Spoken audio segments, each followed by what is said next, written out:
Assalamualaikum warahmatullahi wabarakatuh. Halo guys, bagaimana kabar kalian hari ini? Semoga selalu sehat dan bahagia ya. Perkenalkan, nama saya Anissa Rupaning Tias Aulia, perwakilan dari kelompok 2 yang pada kesempatan kali ini akan mempresentasikan materi yang berjudul Sumber Dana dari Luar Negeri. Nah, sebelum kita memulai presentasi, saya perkenalkan anggota yang lain dari kelompok 2 ya. Yang pertama ada Siti Kamsina, yang kedua Fakri Andrian Hartanto, yang ketiga Danang Jati Prasojo, yang keempat Farhan Kemal Pasha, yang kelima Liwaul Hamdi, yang keenam Pandi Febriansah, dan yang terakhir saya sendiri, Anissa Rupaning Tias Aulia. Yuk, mari kita simak penjelasannya. Teman-teman, tahu belum sih sumber dana dari luar negeri itu? Sumber dana dari luar negeri bagi negara-negara yang belum mampu memadai tabungan domestik guna mendorong pertumbuhan ekonominya, maka negara tersebut dapat mencari sumber pembiayaan dari luar negeri. Nah, akan tetapi sebelum kita membahas lebih lanjut, kita sebaiknya mengetahui terlebih dahulu tentang beberapa konsep penting yang akan dibahas dalam bab ini, yaitu adalah bantuan asing atau bantuan luar negeri. Yang dimaksudkan bantuan luar negeri adalah meliputi bantuan yang bersumber dari pemerintah maupun swasta dari negara lain. Kemudian terdapat dua jenis bantuan loh. Yang pertama ada bantuan bilateral, yang kedua ada bantuan multilateral. Nah, teman-teman tahu belum sih apa itu bantuan bilateral dan bantuan multilateral? Bantuan bilateral. Bantuan bilateral adalah sebuah bantuan yang diberikan langsung oleh sebuah negara kepada negara lainnya. Sedangkan bantuan multilateral adalah sebuah bantuan yang dananya mengalir ke sebuah badan-badan internasional seperti PBB, Bank Dunia, dan Bank Pembangunan Regional yang selanjutnya badan-badan tersebut meminjamkan atau menyalurkan dana yang tersedia ke NSB. Bantuan luar negeri atau bantuan asing yang ada sekarang ini merupakan kelanjutan dari era sesudah Perang Dunia Kedua loh. Berawal dari adanya rencana Marshall atau Marshall Plan, di mana pada waktu itu Amerika Serikat menyalurkan dananya dari GNP Amerika Serikat untuk membantu pembangunan kembali Eropa sesudah Perang Dunia Kedua. Selanjutnya, ada lembaga-lembaga bantuan internasional. Yang pertama, The Asian Development Bank atau disingkat ADB. ADB berdiri pada tahun 1996 dan bertugas untuk meningkatkan pertumbuhan ekonomi serta bekerja sama dengan semua pihak yang berkepentingan di kawasan Asia. ADB itu sendiri merupakan lembaga pengembangan keuangan internasional yang melaksanakan penyaluran dana, menyokong investasi, dan memberikan kerjasama teknis kepada NSB yang menjadi anggotanya. Latar belakang berdirinya ADB pada pertengahan tahun 1960-an, negara-negara Asia sangat membutuhkan bantuan ekonomi untuk membiayai pertumbuhan dan pembangunannya. Kemudian, dari berbagai penjuru dunia, datanglah bantuan untuk negara-negara Asia, baik dukungan politik maupun dukungan ekonomi. Lembaga bantuan internasional yang kedua ada Bank Dunia atau The World Bank. IBRD atau International Bank for Reconstruction and Development atau lebih dikenal Bank Dunia merupakan lembaga keuangan internasional yang pertama. Fungsi Bank Dunia yang pertama, IFC atau International Finance Corporation, berfungsi untuk pengembangan sektor swasta di NSB. Yang kedua, IDA atau International Development Association, berfungsi untuk sektor yang sama dan sesuai dengan kebijakan Bank Dunia. Nah, teman-teman, selanjutnya kita akan membahas tentang dampak bantuan luar negeri terhadap pembangunan.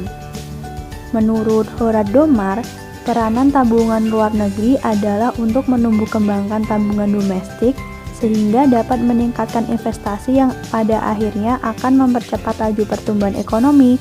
Dengan kata lain, dapat digunakan untuk menutupi kesenjangan tabungan investasi yang terjadi di tingkat domestik. Selanjutnya adalah manfaat investasi asing. Yang pertama, perluasan kesempatan kerja. Bukti empiris di beberapa negara menunjukkan bahwa manfaat perluasan kesempatan kerja yang dihasilkan oleh adanya investasi asing karena suatu hal menjadi kurang begitu nyata. Yang kedua ada alih teknologi. Manfaat kedua yang diharapkan adalah proses alih teknologi, keterampilan, dan know-how. Oleh karena banyak riset lapangan dari kegiatan-kegiatan pembangunan dilakukan oleh perusahaan-perusahaan di Amerika Utara, Eropa, dan Jepang, maka perusahaan-perusahaan sebagai sumber yang kaya akan informasi yang bernilai tentang teknologi, proses-proses, metode pemasaran, dan pendekatan-pendekatan manajerial yang baru. Yang ketiga, manfaat perolehan dana. Manfaat ketiga yang diterima oleh NSB dari investasi asing adalah memperoleh tabungan dan mendapatkan cadangan devisa. Kemudian, kebijakan-kebijakan NSB terhadap investasi asing. Pemerintah NSB biasanya menggunakan berbagai kebijakan yang bersifat restriktif dan insentif bagi perusahaan-perusahaan asing. Kebijakan yang bersifat restriktif meliputi prasyarat kinerja, hukum kejenuhan atau saturation, dan yang terakhir pengendalian repatriasi laba. Sedang kebijakan yang rangsangan adalah insentif pajak. Pinjaman komersial. Sumber dana luar negeri yang sangat cepat perkembangannya adalah pinjaman swasta yang berasal dari 3 sumber, yaitu yang pertama, bond lending, yang kedua, pinjaman komersial dari bank-bank di luar negeri, yang ketiga, kredit ekspor. Bond lending itu sendiri merupakan salah satu bentuk investasi portofolio. Bentuk lainnya adalah pembelian saham perusahaan-perusahaan NHB oleh pihak asing. Yang kedua, pinjaman komersial dari bank-bank di luar negeri, baik dari pasar euro currency maupun pinjaman biasa dari bank-bank di luar negeri dengan menggunakan dana mereka sendiri. Yang ketiga, kredit ekspor biasa dilakukan oleh suatu sindikat bank, bukan oleh sebuah bank secara individual. Pinjaman jenis ini biasanya untuk jangka waktu yang jauh lebih pendek daripada bond issue dan tingkat bunga yang sama jika bank-bank tersebut meminjamkannya pada bank lainnya. Selanjutnya adalah sumber pinjaman luar negeri bagi pembangunan di Indonesia. The Intergovernmental Group on Indonesia atau IGGI. IGGI adalah forum pertemuan konsulatif berkala antara Indonesia dengan negara-negara donor dan lembaga-lembaga keuangan internasional yang dibentuk tidak berdasarkan perjanjian. Selanjutnya, Consultative Group on Indonesia atau GCI. GCI berawal pada adanya insiden Dili pada tahun 1991. Adanya sikap beberapa negara ingin mengaitkan pinjaman atau bantuan dengan insiden Dili tersebut sangat menentang garis politik pemerintah Republik Indonesia. Pinjaman bilateral. Setiap penerimaan negara, baik dalam bentuk devisa maupun dalam bentuk barang dan jasa yang diperoleh dari pemberian pinjaman luar negeri yang berasal dari pemerintah suatu negara melalui suatu lembaga atau badan keuangan yang dibentuk oleh pemerintah negara yang bersangkutan untuk melaksanakan pemberian pinjaman yang harus dibayar kembali dengan persyaratan tertentu. Pinjaman multilateral. Setiap penerimaan negara, baik dalam bentuk devisa maupun dalam bentuk barang atau jasa, yang diperoleh dari pemberian pinjaman luar negeri yang berasal dari lembaga keuangan internasional maupun regional, dan biasanya Indonesia merupakan anggota dari lembaga keuangan tersebut. Dan yang terakhir adalah pinjaman di luar IGGI atau CGI. Golongan negara-negara ini tidak ikut serta dalam perundingan di Tokyo maupun di Paris dalam rangka penyelesaian utang-utang Indonesia maupun dalam sidang IGGI maupun CGI.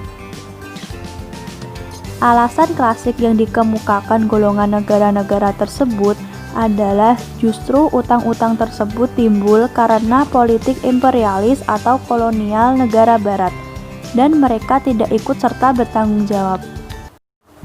Sehubung dengan alasan klasik yang dikemukakan tersebut, utang atau bantuan mereka akan diselesaikan melalui perundingan bilateral dan tidak berdasarkan pola Paris dan Amsterdam. Terima kasih atas perhatiannya teman-teman. Demikian akhir presentasi kelompok kami. Semoga bermanfaat untuk kita semua ya.